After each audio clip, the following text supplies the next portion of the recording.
Ce soir, ce n'était pas juste un classico, c'était une finale, c'était une confrontation de titans, c'était une épreuve de volonté, de caractère, de mental. Barça 3, Real Madrid 2, un score qui ne raconte pas tout, mais qui dit déjà beaucoup. Dans ce match, il y a eu du football, des retournements, des déséquilibres, des coups tactiques, des décisions arbitrales discutées et une atmosphère de feu. Alors installe-toi parce qu'on va tout décortiquer. Les phases clés, les choix tactiques, les hommes du match, les tendances post-match et ce que ce classico nous dit vraiment du Barça et du Real. C'est parti. Ce classico n'était pas un match en Liga ordinaire. C'était une finale de Supercoupe d'Espagne, un trophée est en jeu. Et une victoire ici envoie un message fort à toute la saison. Le Barça venait de montrer un football maîtrisé récemment avec des joueurs clés en forme et une identité de jeu plus affirmée. Le Real Madrid, lui, reste une machine historique capable de renverser n'importe quelle situation avec des joueurs d'expérience déterminants, de style, de philosophie, un seul vainqueur, FC Barcelone, système de jeu. Le Barça a aligné un bloc offensif, un pressing haut, circulation rapide du ballon, ligne proche pour créer des triangles. Le message était clair. Imposer le tempo dès le départ. Dynamique offensive. Combinaison courte. Attaque placée. Possession structurée. Exploitation des ailes. Le Barça ne voulait pas subir. Il voulait dominer. Real Madrid, système de jeu. Real Madrid, fidèle à sa réputation, défend en bloc médian, cherche à jouer les transitions, exploite les erreurs adverses, capitalise sur la vitesse et l'expérience. C'est une équipe qui peut changer de rythme en une fraction de seconde. Dynamique défensive, défense compacte, pressing intermittent, attente calculée des occasions, exploitation des espaces laissés par le Barça. Quand le score parle, les buts 1-0, Barça. Le premier but arrive après une combinaison fluide où le Barça a su faire circuler le ballon, déplacer le bloc madrilène, trouver une faille déterminante. C'est souvent ça qui sépare une équipe, des lignes rapprochées et des combinaisons qui mordent. 1-1 Real. Une réaction madrilène immédiate, pas un hasard, pas une chance, une récupération au milieu, une transition rapide, un tir clinique. C'est ça, le Real Madrid, ceux qui ponctuent quand tu baisses la garde. 2-1 Barça, un second but qui montre la capacité du Barça à continuer d'attaquer, même après avoir encaissé, même au cœur de la pression. C'est une preuve de caractère. 2-2 Real Madrid. Le Real n'abandonne jamais. À 2-1, tu sens une équipe qui reculerait normalement. Pas celle-ci. Encore une transition, encore une finition précise, encore un Real qui resta dangereux jusqu'au bout. 3-2 Barça, le but décisif. C'est le moment qui a fait trembler tout le stade. Un collectif inspiré, une fin de match intense et un joueur qui s'arrache. Barça reprend l'avantage et cette fois, il ne le lâche pas. Analyse tactique détaillée, pressing en transition. Le Barça a pressé haut, et ce même après avoir encaissé. C'est courageux, c'est risqué, mais c'est payant. Le Real, quant à lui, a tenté d'exploiter ses espaces derrière. C'est une tactique classique, mais efficace. Possession vs contre-attaque. Le Barça. Possession élevée, jeu construit, patience. Le Real. Jeu vertical, transition rapide, créativité individuelle. Ce duel a fait vibrer la rencontre. Milieu de terrain.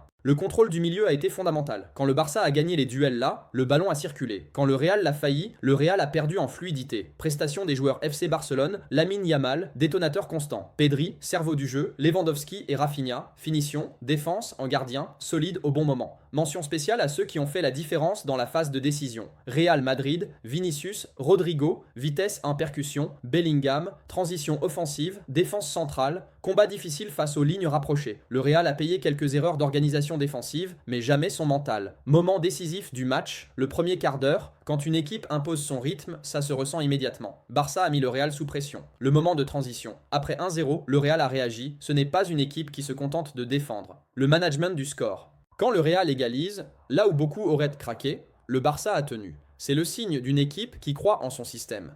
Facteurs mentaux en physique. Une finale ne se gagne pas uniquement avec les pieds. Elle se gagne avec le mental, la volonté, la gestion des émotions, la capacité à rester cohérent. Le Barça a montré sang-froid, maîtrise, malgré les dangers, foi dans son approche. Le Real Madrid a montré résilience, expérience, presque jamais de panique. Cette victoire envoie un message fort pour la Liga, booste la confiance du Barça, montre que le Real n'est jamais mort, place une pression supplémentaire sur le reste de la saison. Les autres clubs, regarde-moi ça. Ce n'est pas un match ordinaire. Score final, Barça 3, 2, Real Madrid. Ce n'est pas une humiliation, ce n'est pas une revanche, ce n'est même pas un simple trophée. C'est un avertissement à toute l'Europe. Le Barça est de retour. Le Real reste dangereux. Le Classico, c'est du 50-50. Mais ce soir, c'est le Barça qui a pris le dessus. Dis-moi en commentaire, quel a été le moment clé du match? Qui était ton homme du match? Ce soir, ce n'était pas juste un classico, c'était une finale, c'était une confrontation de titans, c'était une épreuve de volonté, de caractère, de mental. Barça 3, Real Madrid 2, un score qui ne raconte pas tout, mais qui dit déjà beaucoup. Dans ce match, il y a eu du football, des retournements, des déséquilibres, des coups tactiques, des décisions arbitrales discutées et une atmosphère de feu.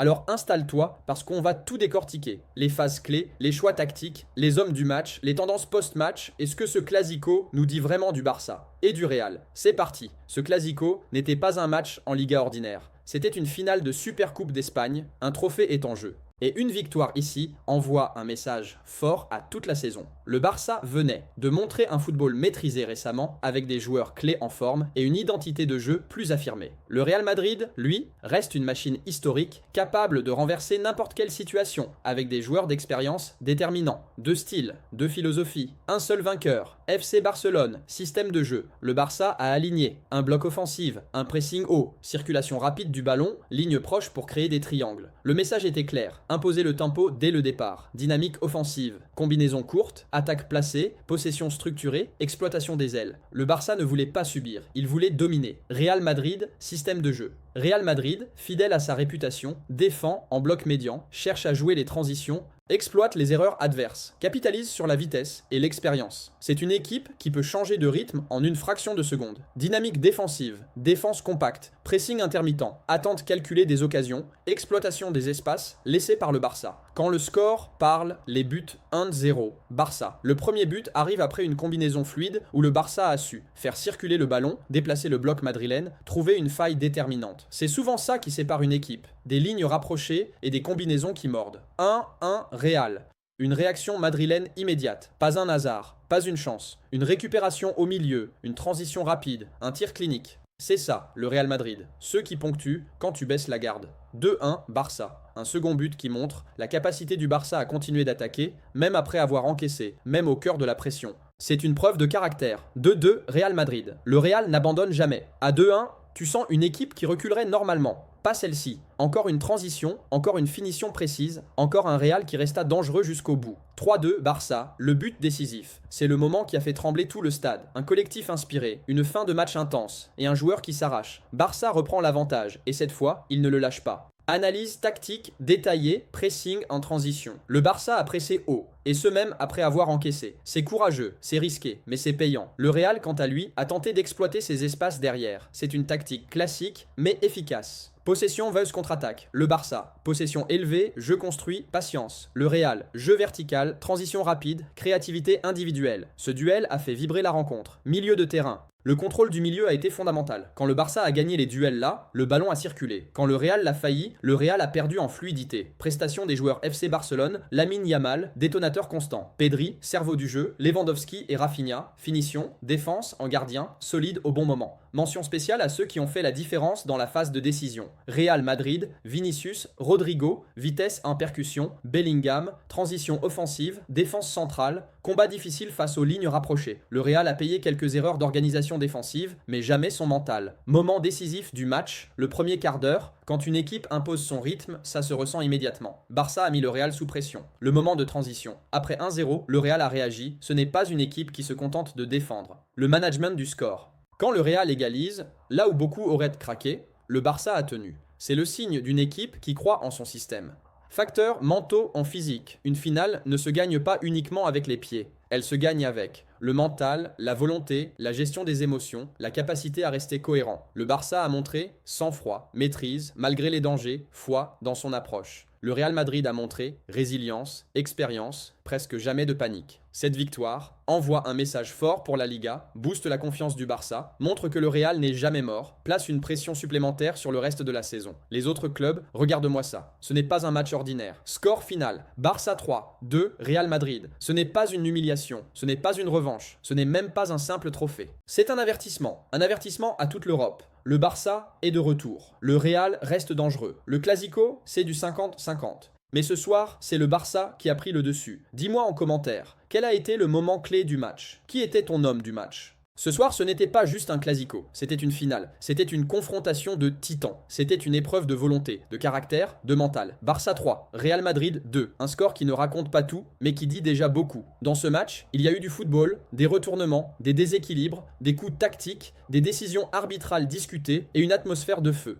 Alors installe-toi parce qu'on va tout décortiquer. Les phases clés, les choix tactiques, les hommes du match, les tendances post-match et ce que ce classico nous dit vraiment du Barça et du Real. C'est parti. Ce classico n'était pas un match en Liga ordinaire. C'était une finale de Supercoupe d'Espagne, un trophée est en jeu. Et une victoire ici envoie un message fort à toute la saison. Le Barça venait de montrer un football maîtrisé récemment avec des joueurs clés en forme et une identité de jeu plus affirmée. Le Real Madrid, lui, reste une machine historique capable de renverser n'importe quelle situation avec des joueurs d'expérience déterminants, de style, de philosophie, un seul vainqueur, FC Barcelone, système de jeu. Le Barça a aligné un bloc offensif, un pressing haut, circulation rapide du ballon, ligne proche pour créer des triangles. Le message était clair. Imposer le tempo dès le départ. Dynamique offensive. Combinaison courte, attaque placée, possession structurée, exploitation des ailes. Le Barça ne voulait pas subir, il voulait dominer. Real Madrid, système de jeu. Real Madrid, fidèle à sa réputation, défend en bloc médian, cherche à jouer les transitions,